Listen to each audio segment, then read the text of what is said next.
Hello बच्चों, good morning. आप लोग अच्छे होंगे। आज बेटे हम लोग एटम का सबसे इम्पोर्टेंट टॉपिक पढ़ेंगे, जहाँ से हमें न्यूमेरिकल भी जनरेट होते हैं बहुत सारे। पीछे के टॉपिक मैं पूरा किया हूँ। आइए देखें। बोर मॉडल लिखिए। टॉपिक का नाम है Bohr model of hydrogen atom.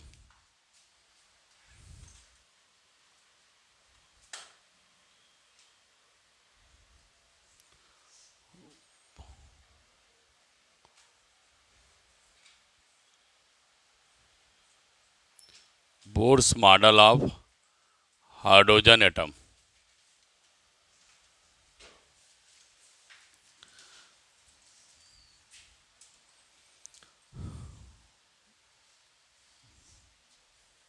ठीक।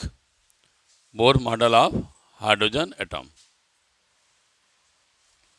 देखो बेटे, रदरफोर्ड ने क्या किया था, ये बताया था कि एटम का न्यूक्लियस क्या होता है, पॉजिटिव होता है ना। जब बोर ने बता दिया एटम का न्यूक्लियस पॉजिटिव होता है, मोर मैसिव होता है, उस बात को ये भी फॉरवर्ड कर रहे हैं। तो पहला पास्टलेट वही लिखना है। An atom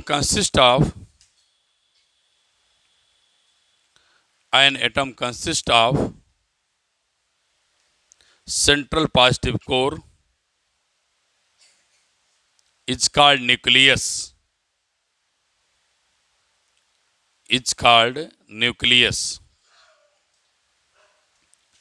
Which carry whole of positive charge,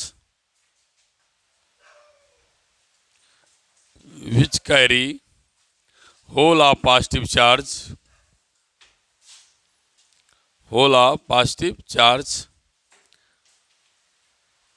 and nearly whole of mass of atom,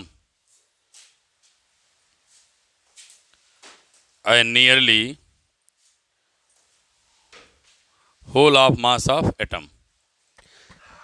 Rutherford की बात को बोहर जी ने क्या कहा, एटम बना है, कंसिस्ट बना है क्या, सेंट्रल पॉजिटिव कोर। सेंटर उसका कैसा है बेटा, पॉजिटिव है, जहां पर पूरा का पूरा मास कॉन्सेंट्रेट होता है। अब आगे लिखें। लिख लिया बेटा। तो पहला उनका ये कहना था कि एटम का सेंटर कोर पॉजिटिव होता है, जिसे हम बेटे न्यूक्लियस कहते हैं, जो मोर मैसिव होता है, जहां पर पूरा का पूरा मास कंसंट्रेट होता है। फिर दूसरा उन्होंने बात क्या कहा बेटे, इलेक्ट्रॉन क्या करते हैं,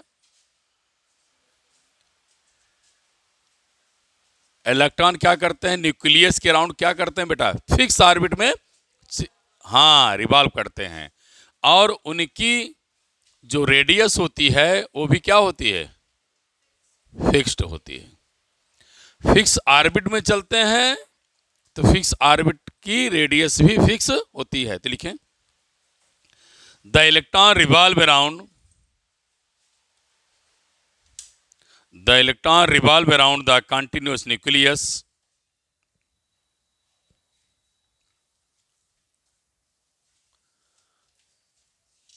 in certain fixed orbit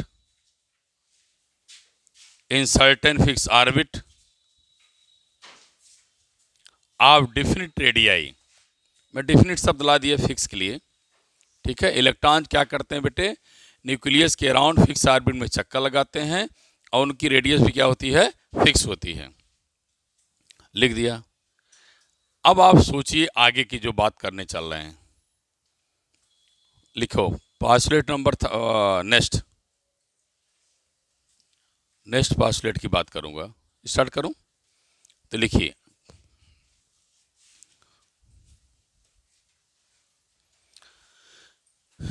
अगले पास्टुलेट को ये भी नाम से पूछा जाता है बेटे। लिखो क्वांटम कंडीशन। पहले वाले को आप न्यूक्लियस कंडीशन लिख सकते हैं, नहीं लिखो तो मत लिखिए, कोई दिक्कत नहीं। सेकंड को लिखो quantum condition.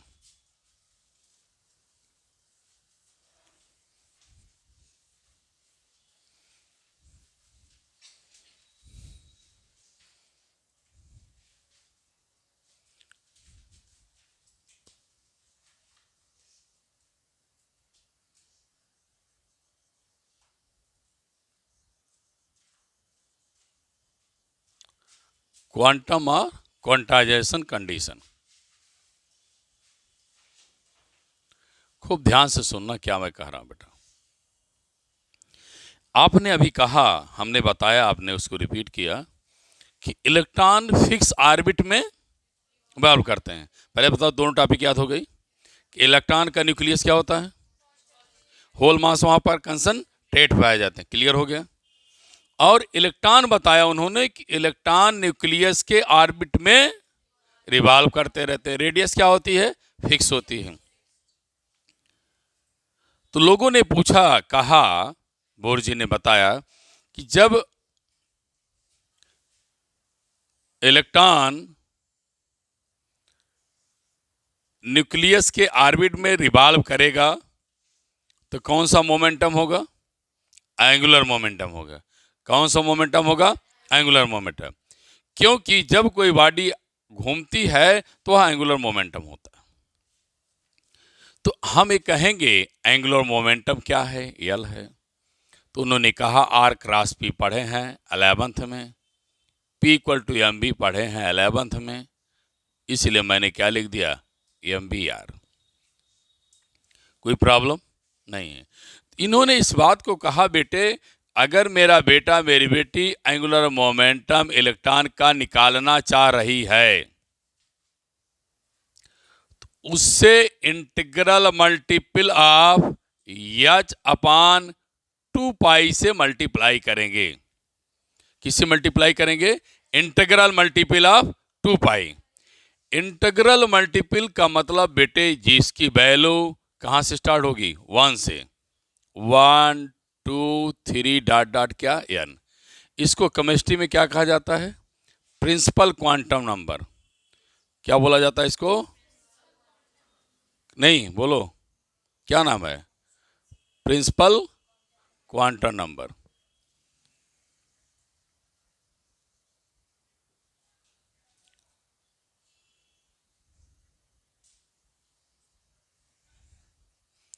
Principal quantum number.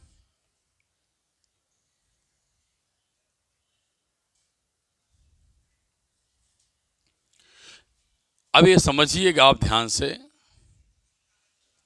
कि बोर कंडीशन ये बता रही है कि अगर आपको एंगुलर मोमेंटम चाहिए,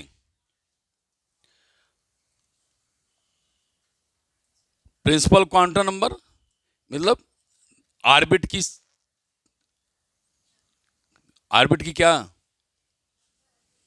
ऑर्बिट नंबर।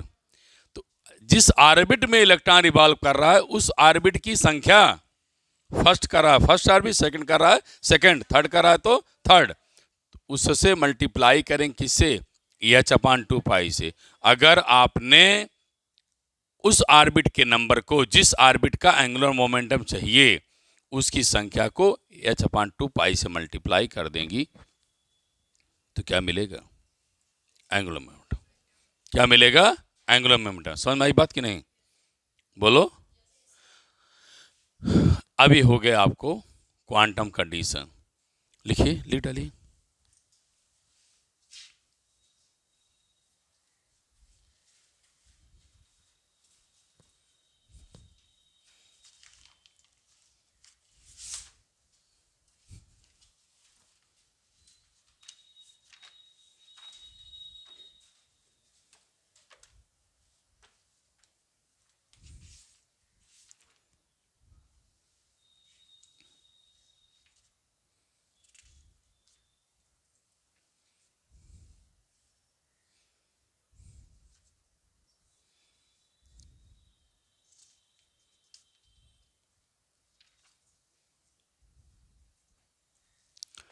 ठीक हो गया सबका, बोलिए।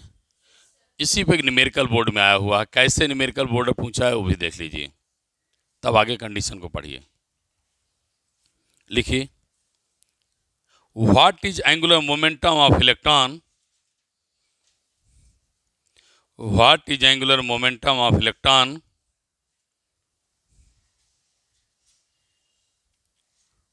In third orbit of an atom,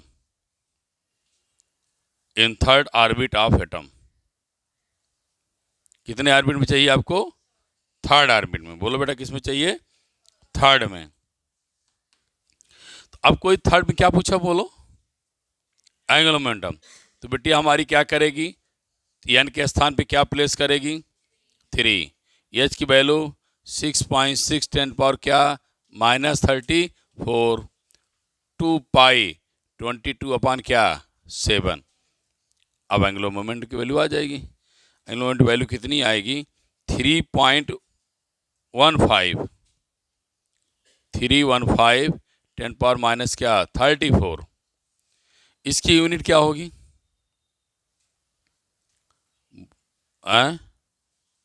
क्या आरपी लिखा है ना?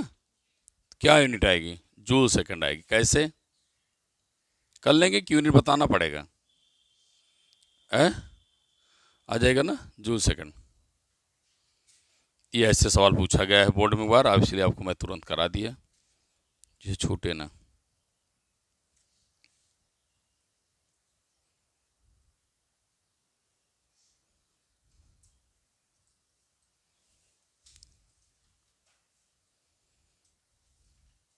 दूसरी बात मुझे जो और दिखाई दे रही है कि बोर्ड में एक बार ऐसे भी क्वेश्चन पूछा है, find the value of N.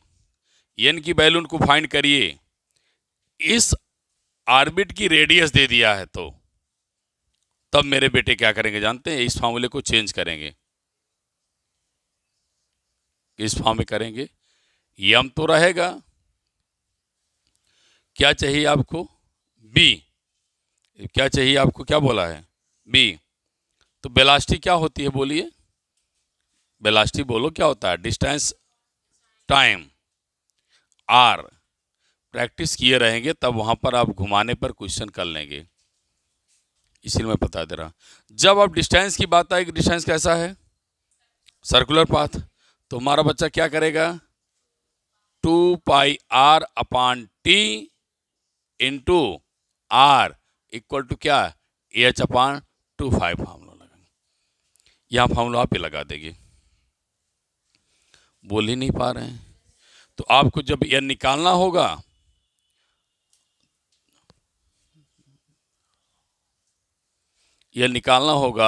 तो यम 2πr² अपान क्या मिलेगा?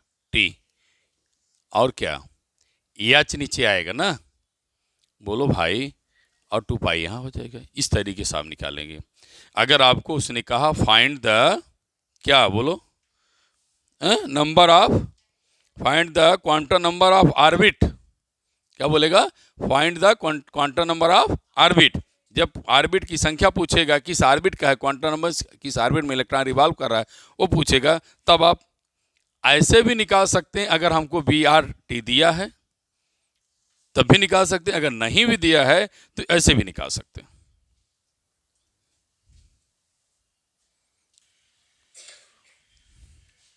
लेकिन क्वेश्चन पूछे गए, ये ध्यान रखिएगा बेटा। NCERT का क्वेश्चन है, इसमें है।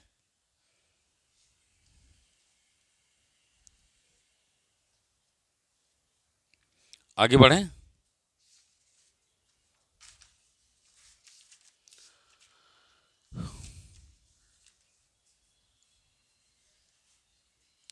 ठीक बेटा। तो पहले वाले के न्यूक्लियर कॉन्सेप्ट डाला और दूसरे वाले क्या डाला हूं? क्वांटम। बोल बे नहीं करते आप, जल्दी करो जल्दी करो।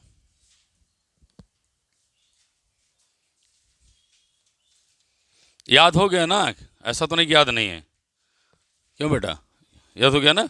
कोई बात दिक्कत है नहीं कि इलेक्ट्रिक एटम का न्यूक्लियस मोर मैसिव और पॉजिटिव होता है, इलेक्ट्रॉन उसके चारों तरफ चक्कर लगाते हैं, और जिस इलेक्ट्रॉन चक्कर लगाते हैं उससे क्या कहते हैं? और उन फिक्स ऑर्बिट होती है, रेडियस भी उनका फिक्स होता है। अगला क्या बताया? पहले वाले की न्यूक्लियर कॉन्सेप्ट डाल दो, हेडिंग डाल दो। फर्स्ट वाले की न्यूक्लियर कॉन्सेप्ट डालो। फर्स्ट फास्टलेट को न्यूक्लियर कॉन्सेप्ट डालिए।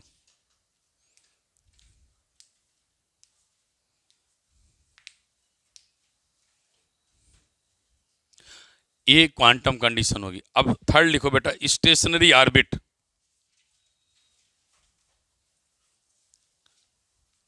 क्या लिखेंगे?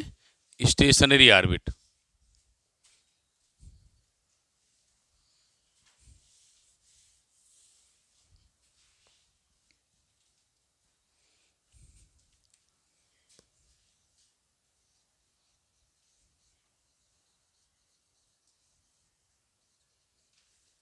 अब आपको लग रहा है ना स्टेशनरी माने एस्ट में ना, तो इनका कहना है स्टेशनरी ऑर्बिट ये भी है। फिक्स ऑर्बिट को स्टेशनरी ऑर्बिट कहा, क्यों कि जिस ऑर्बिट में रहकर इलेक्ट्रॉन रिवॉल्व करता रहता है वह एनर्जी को लूज नहीं करता है, एनर्जी रेडिएट नहीं करता। तो लिखो when electron revolve in permitted orbit,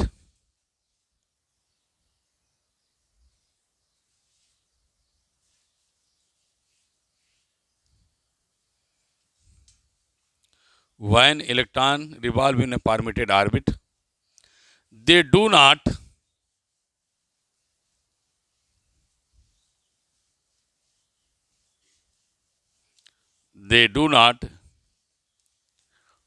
लिखा radiate energy, do not radiate energy, such orbit is called stationary orbit। और इसका एक और नाम बेटे नॉन रेडिएटिंग ऑर्बिट। क्या नाम है? Non radiating orbit.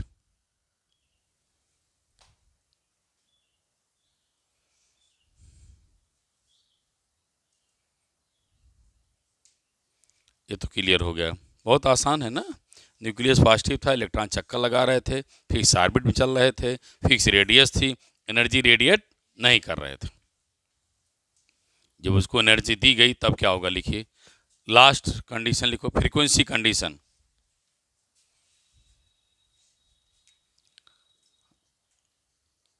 ये 4 है,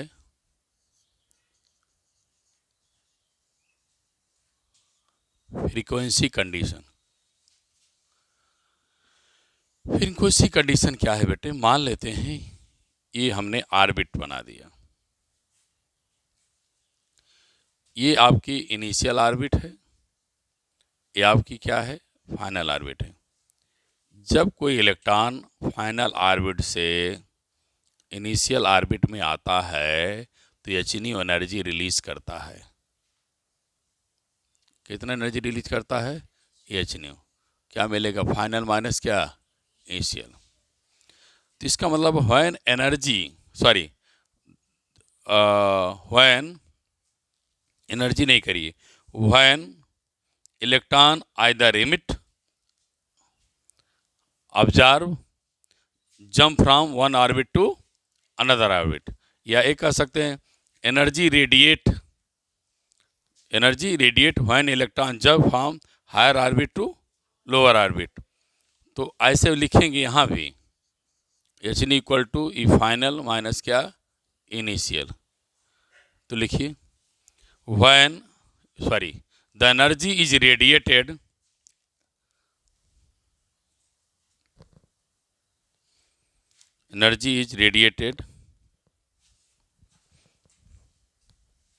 when electron jump from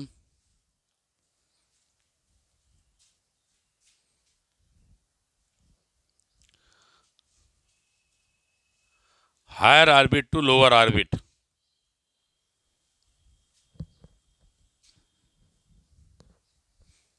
higher orbit to lower orbit. जब इलेक्ट्रॉन हायर ऑर्बिट से लोअर ऑर्बिट तरफ आता है तो एनर्जी रिलीज करता है कितना, एच न्यू। अब इस पर कोई न्यूमेरिकल है तो जरूर बेटे, 1 मिनट लगेगा।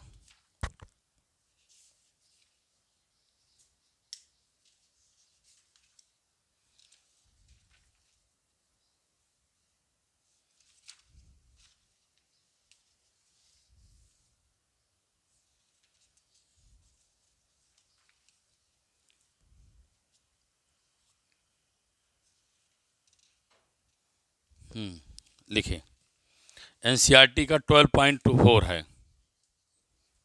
क्या है क्वेश्चन देख लें, वैसे या मन के लिख लें। The difference of 2.3 electron volt, NCERT का क्वेश्चन है the difference of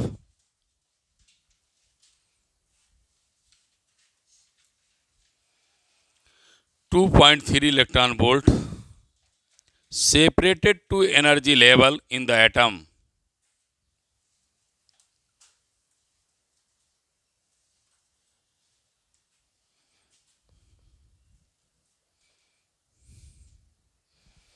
In the atom. What is frequency of radiation emitted? What is frequency of radiation emitted when electron jump from higher orbit to lower orbit?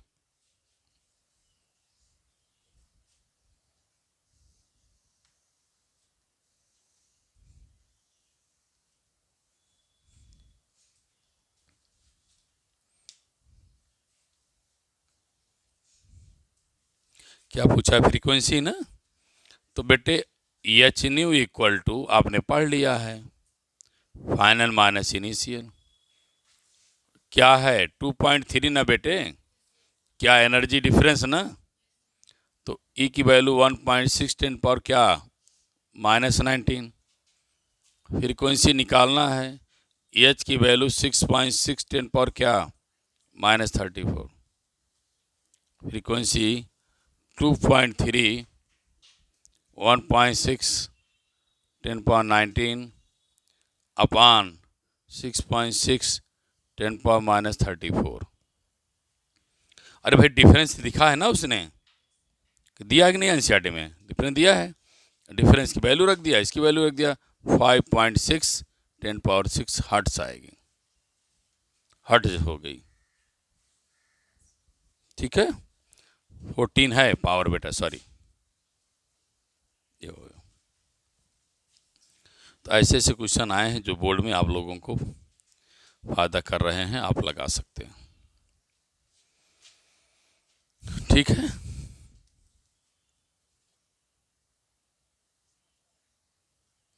चलिए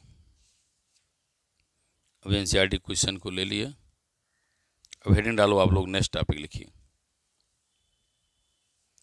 derive expression for radii या permitted orbit of hydrogen atom. Derive expression for radii of permitted orbit. जिस orbit में revolve कर रहे थे उन्हीं orbit का बेटे रेडियस कैसे निकाला जाएगा, कैसे आप पाएंगे, मैं अब उसको बता रहा हूँ।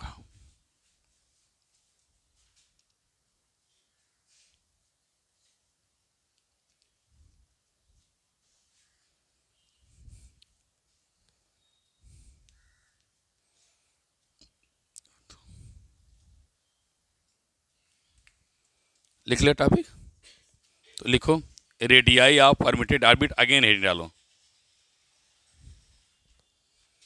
हम लिख रहे हैं, हम भी रेडियाई में समझते हैं ना? क्या बोलो? रेडियाई में, रेडियाई में त्रिज्याएं, त्रिज्याएं मीन्स बहुत सारी रेडियाएं, नंबर ऑफ रेडियस को रेडियाई कहते हैं। हाँ हाँ, उसका प्लूरल फॉर्म है। लिखो according to Bohr condition, Bohr theory, hydrogen atom consist of nucleus plus Z e and single electron around the nucleus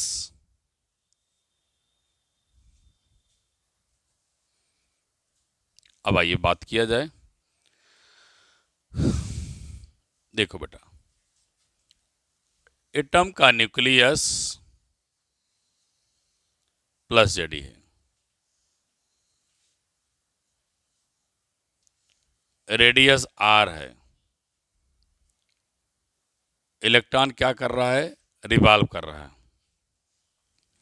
जिसका मास क्या है? यम है, बी वेलोसिटी से क्या कर रहा है? रिवॉल्व कर रहा है। तो ये ध्यान रखें बेटे, सपोज करते हैं keep the electron in orbit. Suppose कर लिया कि इलेक्ट्रॉन उसके ऑर्बिट में है, तो दो काम हो रहा है। पहला काम बेटे, अगर वो रिवॉल्व कर रहा है तो सेंटीपिटल फोर्स है। अगर वो रिवॉल्व कर रहा है तो क्या लग रहा है? सेंटीपिटल फोर्स है। और कूलॉम जी ने कह दिया कि अगर दोनों चार्ज हैं तो इलेक्ट्रोस्टैटिक फोर्स भी है। अगर वो ऑर्बिट में है तो दोनों फोर्स काम कर रहे हैं, इसका मतलब है दोनों फोर्स काम कर रहे हैं, ऑर्बिट में रिवॉल्व भी करेगा, दोनों इक्वल होना चाहिए। बस मैं ये चक्कर भी लगा रहा है और उसकी ऑर्बिट में भी है, तो बेटे क्या फोर्स होगा? लिखेंगे, आप लिख लीजिए, centripetal force is equal to electrostatic force of attraction.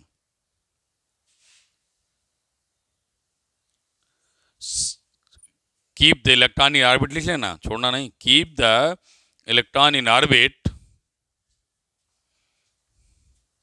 Centripetal force of electron must be equal to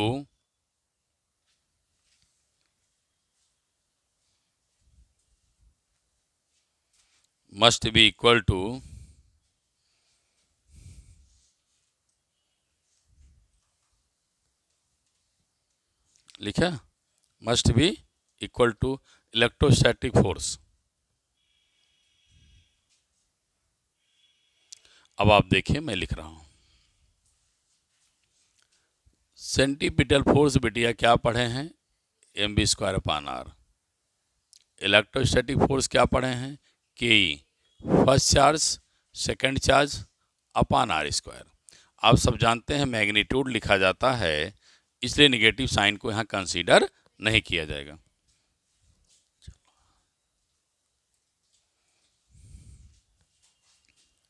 A R से आर क्या हो जाएगा? कैंसिल। जब ए आर यहाँ लाएंगे आप तो क्या मिलेगा? के z² अपान क्या? mv²। बोर्स ने क्या दिया था बेटा? Quantum condition. Bohr's quantum condition,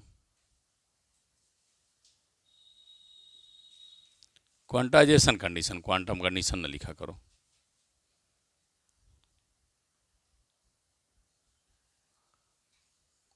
quantization condition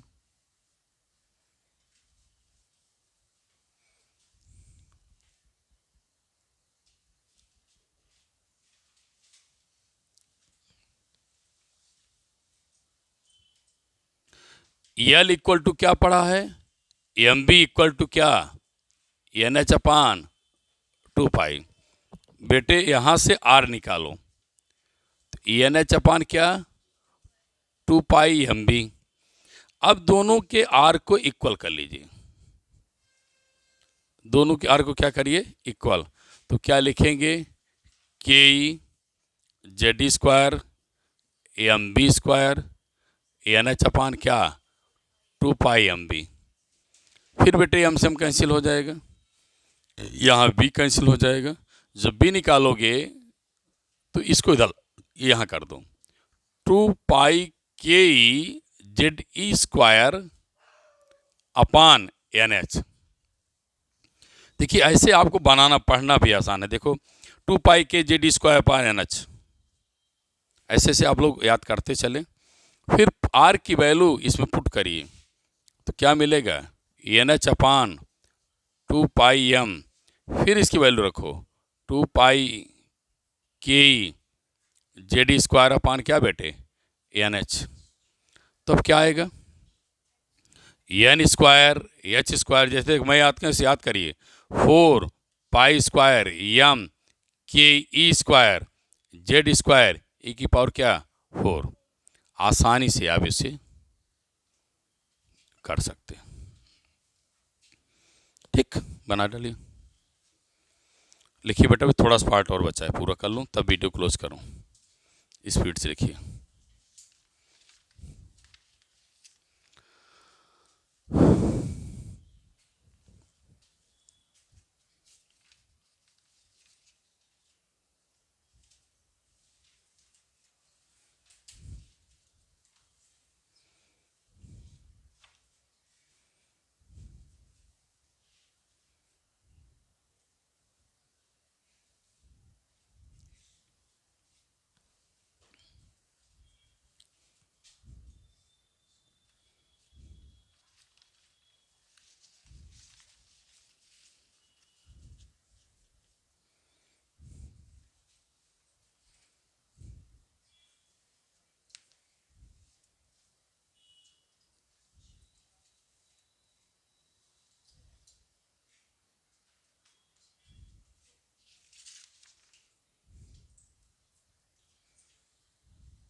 complete हो गया? बोलो बेटा, हो गया? आगे करूँगा। देखिए, अब यहाँ से आप फिर राइट साइड वाले को नहीं, लेफ्ट को ना हटाइए, राइट को देखो बेटा। थोड़ी सी अच्छी अच्छी शब्द बोलूँगा, उससे आप लिखते चलेंगे, मेरे साथ लिखेंगे। बेटे सारी वैल्यू को, एन की वैल्यू को आप लेफ्ट कर दें, एच की वैल्यू, और ये पूरी वैल्यू बेटे कांस्टेंट है। एच प्लैंक कांस्टेंट वैल्यू रखोगी, 4 पाई मास 9.9 एटॉमिक नंबर, हाइड्रोजन का 1 हो जाएगा, ई की वैल्यू ना। तो इसको पूरी वैल्यू आप रखेंगी तो आर नॉट आएगा। क्या आएगा बेटे? R naught. इस आर नॉट की वैल्यू 0.53 एंगस्ट्रॉम होती है। रख दूं वैल्यू को, रख लेंगे आप, समझ रहे ना? 6.67 10⁻34 आप नोट्स में पूरी वैल्यू रखेंगे, ठीक? हाँ, 4 पाई मास ऑफ इलेक्ट्रॉन, इसकी वैल्यू 9 जेड की वैल्यू और ई की वैल्यू रख लेंगे। अब बेटे एक चीज़ ध्यान सुनना, तो आर की वैल्यू क्या आएगा? 553 एंगस्ट्रॉम एन स्क्वायर। हम कहना क्या चाह रहे हैं, अगर आपने एन इक्वल टू 1 लिख दिया, फर्स्ट ऑर्बिट कर दिया, तो पहले ऑर्बिट की जो रेडियस आएगी 0.53 क्या आएगी? एंगस्ट्रॉम आएगी। मेरे बेटे मेरी बेटी, आप पहले ऑर्बिट को बोर रेडियस कहते हैं, बोहर रेडियस। क्या कहते हैं इसको? Bohr's radius. किसको कहते हैं बोलो? फर्स्ट ऑर्बिट को। दूसरी बात, आप क्वांटम नंबर की बात करो तो एन इक्वल टू 1 2 3 4 होगा। अरे यार बोलो, तो रेडियस क्या आएगी? रेशियो R1 R2 R3 के रेशियो क्या आएगा? 1 का स्क्वायर 1, 2 का 4, 3 का 9, क्या होगा? 16। क्या समझी बिटिया? जैसे जैसे न्यूक्लियस से दूर जाएंगे, जैसे जैसे न्यूक्लियस से दूर जाएंगे, अवे फ्रॉम न्यूक्लियस, हाँ, रेडियस क्या कर रही है? इंक्रीज कर रही है। रेडियस क्या कर रही है? इंक्रीज कर रही है। दूसरी चीज और ध्यान रखना, इसमें जेड एक शब्द है। न्यूक्लियस जितना जितना पॉजिटिव होगा उसकी रेडियस क्या करेगी? डिक्रीज करेगी। तो एक और बात ध्यान रखना, R is universally proportional to 1 क्या? जेड। ये भी सारे बच्चे बेटियां लिख लें, और मैं इसी पर वीडियो को क्लोज करूंगा। आगे इसकी वेलोसिटी वगैरह वो देखेंगे, बहुत सारे टर्म्स हैं बेटा, ठीक है? Thank you class.